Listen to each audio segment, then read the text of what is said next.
인플레이션이 목표치 2%에 도달할 때까지 기준금리를 인상해서는 안 되며 재정적자 문제는 신경 쓰지 말고 정부 지출을 늘려서 경제를 살려야 한다고 주장했습니다. 이 반대가 재정 긴축론입니다. 팬데믹을 통해서 폴 크루먼이 이 원하던 걸 해보게 됐어요.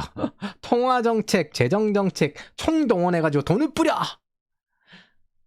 그러면서 MMT랑 같이 업그레이드가 됩니다. 아, 노벨상 수상자가 이러니까 국가부채 찍고 부양해서 영원히 갚지 말자. 여러분, 노벨상 수상자 2명이 이 말을 해요. MMT 비주류 경제학자만 이야기하면 못 믿겠잖아. 근데 노벨상 수상자 그리고 진보계통의 노벨상 수상한 케인즈주의 딱 2명인데 이 두 사람이 이 이야기를 해요. 국가부채 찍고 부양해서 영원히 갚지 말자. 예. 이때부터 시작이 됩니다. 아, 케인즈주의 보편복지 자금 어떻게 모을 건데? 아, 국가부채 찍으면 돼요. 그래서 부양해서 영원히 안 갚아도 돼요. 그리고 그걸 바이든이 받아들입니다. 슈페터가 공짜 점심은 없다라고 했거든요. 폴 크루먼이 이 불황의 경제학, 내가 시킨 대로 하면 불황이 안 와.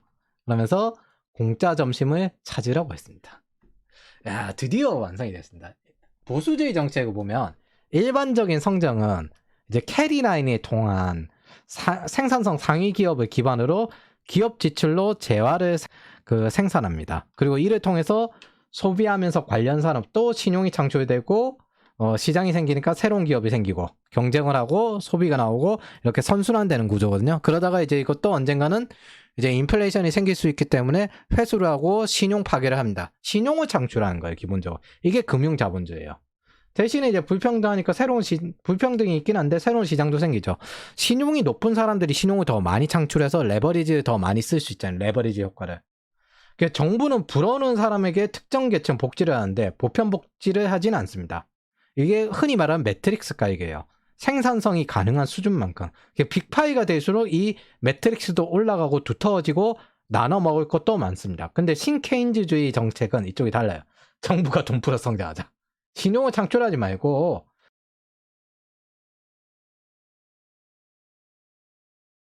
이제 GDP 같은 경우에는 이제 기본적으로 정부 지출, 기업 투자, 그리고 개인 소비, 순수출 이렇게 다 합친 게 GDP입니다. 제가 기억하기에 케인즈주의자들 중에 이거 무시하자, 이 GDP 기반 성장도 무시하자라는 사람도 있었던 걸로 기억을 합니다.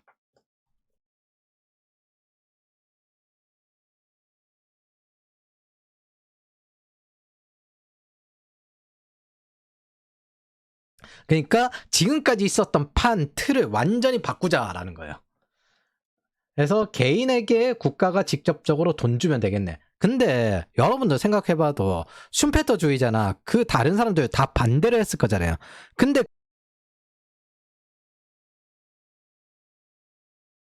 그 사람들이 왜 안 먹혔다?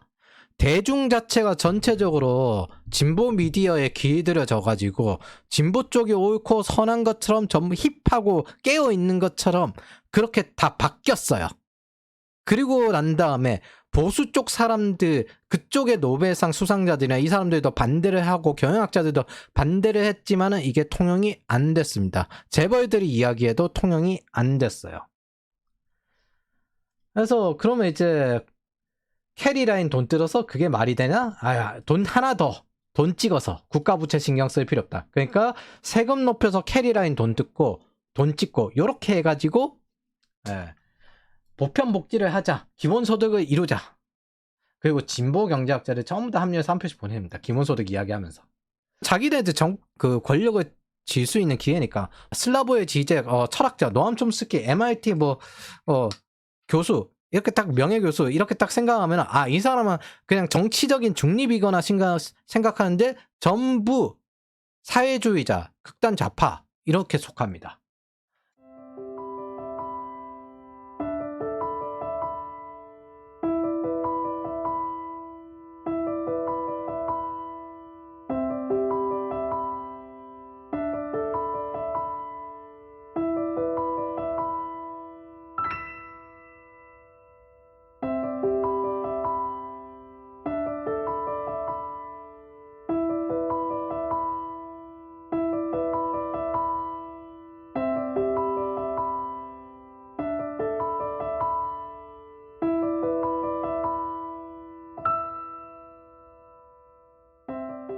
1968년부터 요렇게 올랐는데 이제 서프라임 겪고 난 다음에 요렇게 올랐는데 요렇게 한 방에 풉니다. 예. 이게 현실 M1 통화량이라고요.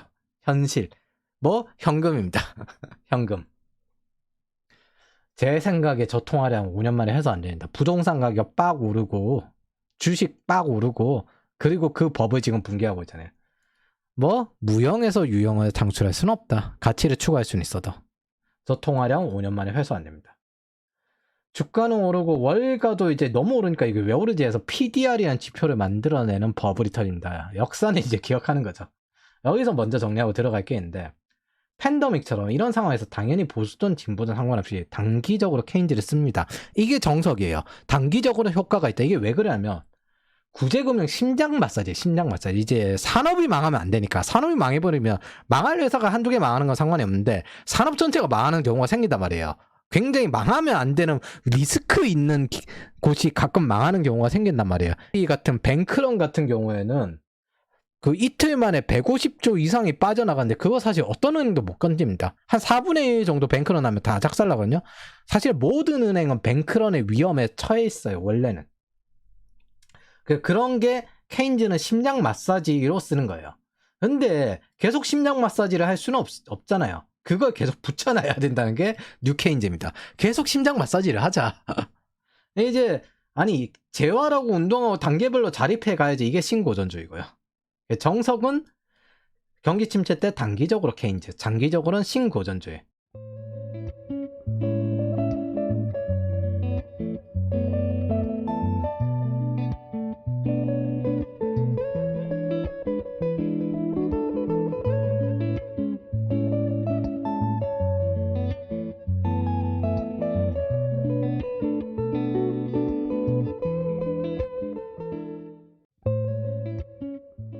당연히 반대하는 사람들 있죠. 뭐? 반대한 경제학자들은 정치와 팬덤의 힘으로 닥치게 만듭니다. 대표적인 게 서머스입니다. 2021년부터 싸웠습니다. 한국으로 레리 서머스던 민주당이에요. 클린턴 경제참모거든요. 싸웠는데 야 이렇게 하면 인플레이션 온다. 폴크로만 안 온다. 이렇게 싸웠어요. 근데 결국에는 왔잖아요. 레리 서머스가 이깁니다. 이거는 존경해야 돼요. 내가 틀렸습니다. 이거는 솔직히 존경해야 됩니다. 내가 틀렸다. 라고 스스로 자기가 연재하는 뉴욕타임즈에 내 인플레이션 예측이 틀렸다라고 올렸습니다. 그리고 이게 말은 뭐냐면 일본처럼 저축할 줄 알았다. 이거 되게 힘든 거예요. 대놓고 공개 사과하는 거. 솔직히. 그리고 옐런도 어느 정도 트위터를 합니다. 인플레이션 받아들일 수 없는 수준이다. 물가 안정 정책이 최우선이다. 인플레이션 안 온다고 했거든요. 바이든이 1년 넘게 이 인플레이션을 방치합니다. 왜 저 1조 달러가 서머스 입장에서 너무 많다고 했어요. 그게 그대로 인플레이션이 나버렸습니다. 처음에 코로나 탓했고 푸틴 탓하고 오바마가 빡쳐가지고 탓 좀 그만하고 인플레이션 잡으라 라고 했는데 제가 이거 영상 기록으로 남겨둔 거 있습니다. 문제를 키운 바이든 2021년 8월 무시를 합니다. 이때 잡았으면 됐거든요. 2021년 11월 인플레이션 또 키웁니다. 무시를 합니다. 6.2%. 요때 잡았으면 됐거든요. 인플레이션 원인은 바이러스다. 그리고 우크라이나 전쟁이 나서 공급 부족 인플레이션이 납니다. 그럼에도 불구하고 1월에 무시를 하고 2월에도 오르는데 무시를 합니다. 그러면서 미국이 강해졌다 그 말 합니다. 그리고 3월에도 무시를 합니다. 푸틴 탓이다 인플레이션은. 4월에도 무시하는데 빡친 오바마가 푸틴 탓 좀 그만하고 인플레이션 잡아라. 제가 어이가 없어서 유튜브에 기록을 철저하게 남긴 게 이 영상입니다. 그래서 인플레이션을 잡기를 하고 세상에서 제일 불쌍한 파월 영감님 연임하려고 하는데 바이든이 승인해줘야 되거든요. 근데 인사권 가지고 목줄 잡아 연준은 식물화했습니다. 뭐 재정 정책을 뿌렸는데 금리가 낮은 상태잖아요. 근데 파월이 이제 복귀를 해서 인플레이션을 잡으면 어떻게 해요? 의회 나가서 나는 인플레이션 잡겠다 했거든요. 그게 초기에는 전쟁 나기 전까지는 인플레이션이 일시적으로 맞았어요. 그리고 금방 대응도 할 수 있고 연준 입장에서. 근데 이제 똑같이 이제 공급망 쇼크가 오면은 저렇게 되는 거죠. 모든 케인즈는 저 스태그플레이션에 무력하고 스태그플레이션이 생기는 거죠. 임명하고 한 번도 안 받다가 이제 인플레이션 방치하고 해결해야 되니까 욕바지로 파월에게 넘기는 거죠.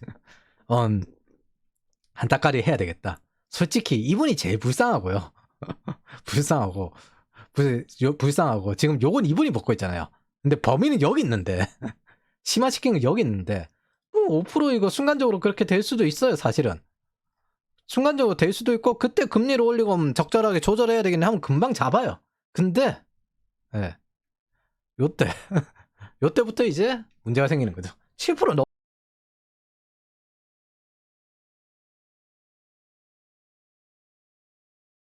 참고로 인플레이션은 목표가 4%였습니다. 근데 2009년 서브프라임 이후 디플레이션이 나오기 시작하면서 아무리 돈을 그렇게 많이 풀어도 4%대로 복귀가 안 되는 거예요. 그래가지고 포기하고 그냥 그 목표를 낮춰버린 거예요. 2%. 근데 근거가 없어요. 그러니까 5% 정도면은 조금 올려가지고 4%로 낮추면 되겠네요. 오, 이거 원래대로 됐네. 이렇게 받을 수 있는 겁니다. 그래서 이제 케인즈 자체가 원래 연준을 싫어요. 2% 금리까지 내려가면 안 된다고 생각을 하기 때문에. 그래서 연준 독립이 중요한 겁니다. 연준이 독립이 안 되면은 트럼프가 막 시진핑보다 파월이 더 위험하다 이렇게 했을 정도로 싸웠던 것처럼 연준이 그럼에도 불구하고 독립적으로 움직일 수 있어야만 경제가 제대로 돌아갑니다. 결국 다시 원론으로 돌아왔어요. 연준이 경제 정책을 주관하는 게 제일 옳다. 그리고 우리가 가진 모든 자산은 금리 선물이라는 게 다시 한번 확인이 된 거죠. 그리고 이제 레리 서머스에게 전화합니다. IRA 법 통과 전에 어쨌든 레리 서머스도 민주당이니까 M&T도 적당히 개선하고 이제 되었다. 그러면서 이제 넘어갑니다. 그래서 서머스에게 전화 걸어서 IRA 법을 조언을 받아요. 근데 제가 보기엔 진짜 미국의 힘은 이거 같습니다. 내가 틀렸다. 노벨상 수상자가 내가 틀렸다 이렇게 막 어쨌든 우리는 저 새로운 경제 사상의 실험에 당한 겁니다. 근데 그게 10년에서 20년 정도 날릴 것 같아요. 부유세 신설 통한 무상복지는 국가 성장과 혁신의 동력을 줘야 한다. 미국의 유명한 경제학자 3대 경제학자 첫 번째가 이제 레리 서머스, 두 번째가 폴 크루그먼, 세 번째가 이제 맨큐입니다. 맨큐 같은 경우는 공화당 지지자예요. 근데 트럼프는 또 싫어해서 공화당에서 탈퇴했습니다. 부유세 신설 통한 무상복지 국가는 성장과 혁신의 동력을 줘야 한다. 그리고 이제 팬데믹 기간 동안 이분은 처음에 뿌리긴 뿌려야 되는데 원래 그게 정상이니까 거기까지는 정상적인 경제 정책이에요. 그리고 난 다음에 거기서 방치를 안 했으면 차라리 돼요. 근데 국가부채 무용론을 이용하면서 케인즈를 그대로 계속 유지하고 싶었던 거예요. 링크는 거기에 회수해야 된다 이야기를 했는데 바이든이 무시하고 회수를 안 했죠. 한국에는 똑같은 게 있습니다. 이게 전 세계적으로 퍼진 거기 때문에 다른 나라 볼 거 없고 우리나라 기준적으로 봅시다. 소득주도 성장, 제안자 홍장표, 설계자 장하성,